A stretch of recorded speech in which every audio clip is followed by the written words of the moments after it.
Pangulo sa nangyaring kalamidad sa Davao Region. Panoorin po natin to.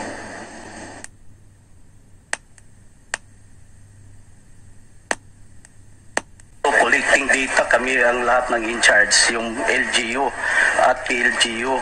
But ng data at ang gumagawa ng quick response is the munisipyo, the city, and the province. And also collecting data, kami ang lahat ng in-charge, yung LGU at PLGU.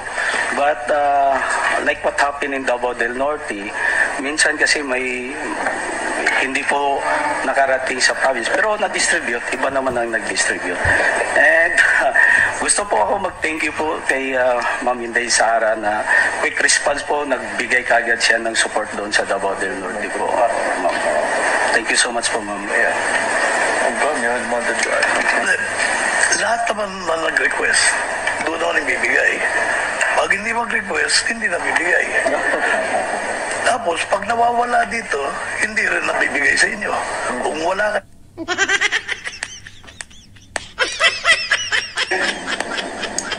Huwag kang nawawala na yung video niya. Ganito po yung flow ng video. Nagsasalita yung isang gobernador. Si Governor Jubahib ng Davao del Norte yata ito. At nakikinig si Pangulong Bongbong Marcos Jr. at ang iba pa doon sa parang emergency expanded meeting ng mga local government officials sa area ng Southern Mindanao and Eastern Mindanao, Caraga region. And then sinabi doon na nagpapasalamat sa maagang pagresponde, pagbibigay ng mga tulong ng iba't ibang sangay ng agencies of government, etc. etc. At pinasalamatan si Vice President Sara Duterte. And then sumagot si Pangulong Bongbong Marcos Jr. Anton, would you like to say something? Parang gano'n ang tono eh. Boses ni Presidente yon.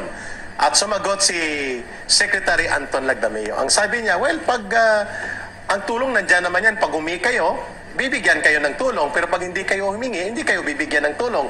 Yung mga nawawala dito, hindi wala silang tulong. Shocking. Yun po ay isang shocking. mali at baluktot na pahayag ng isang mataas na opisyal ng gobyerno in front of the President and the Vice President. At dapat i-call out ito ng Presidente, si Anton Lagdameo, ang kanyang Special Assistant to the President, for talking that way in front of the President and in front of the Vice President and in front of the local government officials sa mga lugar na sinalanta ng kalamidad, ng landslide, ng pagbabaha, at kung ano-anong mga disaster na kinakaharap. May apog pa siyang gamitin ang termino, well, ang tulong nandyan naman yan eh. Pag humingi kayo, bibigyan yan, ibibigay yan. Pag hindi kayo humingi, wala kayong, hindi kayo bibigyan. Ang nawawala dito, anong ibig sabihin ng nawawala? Nawawala sa sarili? O hindi nag-attend dahil may political barriers or may political divide o may political color? Eh di, wala kayo tulong matatanggap. Mali po yun, Secretary Anton Lagdameo, and I don't know why the President did not call him out. Una sa lahat, hindi po ninyo pondo personal at pera ang mga ibinibigay na tulong, kundi pondo ng taong bayan na ipinagkatiwala lamang sa gobyerno through the office of the President or any other agencies of the government. That is not even a single centavo na nanggaling sa bulsa ninyo.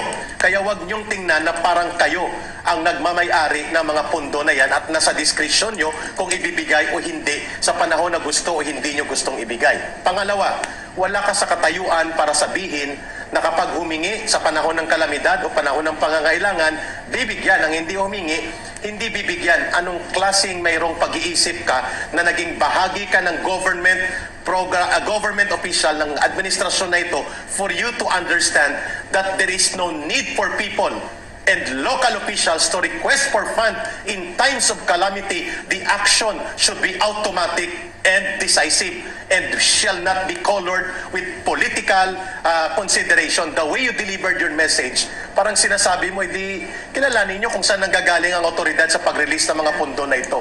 I think you should go on official leave or you better resign your position because you don't understand how it is to be in government position to serve the people and to serve our lowly people.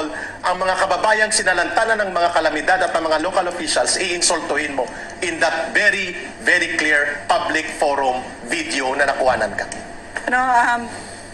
Basic talaga yon, Public Service 101. ang gobyerno ang lalapit sa taong bayan, lalo at pinakamahihirap, lalo't nasalanta at pinakamahihirap. Kasi ang mahihirap, no, pag sila ay nasalanta, hindi sila katulad ng mayayaman na nasalanta. Anton Lagdomeo na taga Forbes Park. Tayo, ikaw, sa Forbes Park, pag nasalanta ka, 1 second, hindi mo mararamdaman. Ang mahihirap, nararamdaman nila yan. At minsan hindi na sila nakakabangon. Kahit na lifetime, hindi na sila nakakabangon, marami na silang utang, sira yung bahay nila, may nagutom, may nagkasakit, di ba? So, pagka public servant ka, hindi kailangan i-spell out sa iyo yon one by one.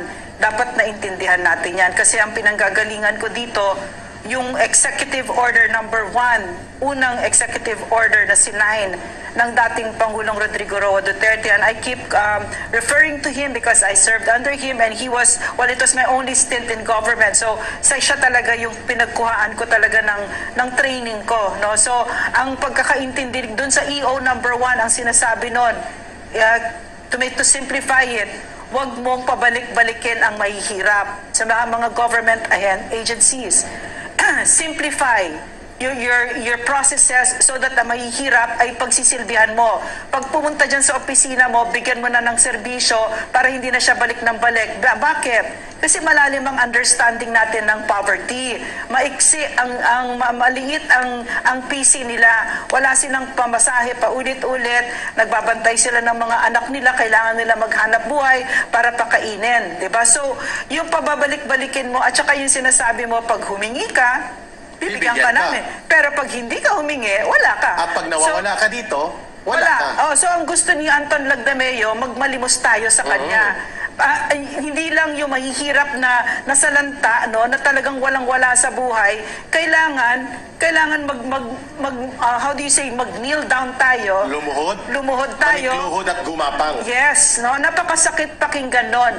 At saka yung tinanong ko, when did the calamity happen? Happened a week ago. So, while we're happy that the President went there, what you really need, public service 101, quick response, right away, respond. Kasi nga maiksi ang PC ng mga mahihirap. At yung understanding natin dito sa poverty, no, hindi siya talaga katulad pag ang mga may kaya sa buhay ay nasalanta. Matagal sila makakaahon. So, kailangan mabilis ang response, mabilis. Kakaunti lang ang resources nila.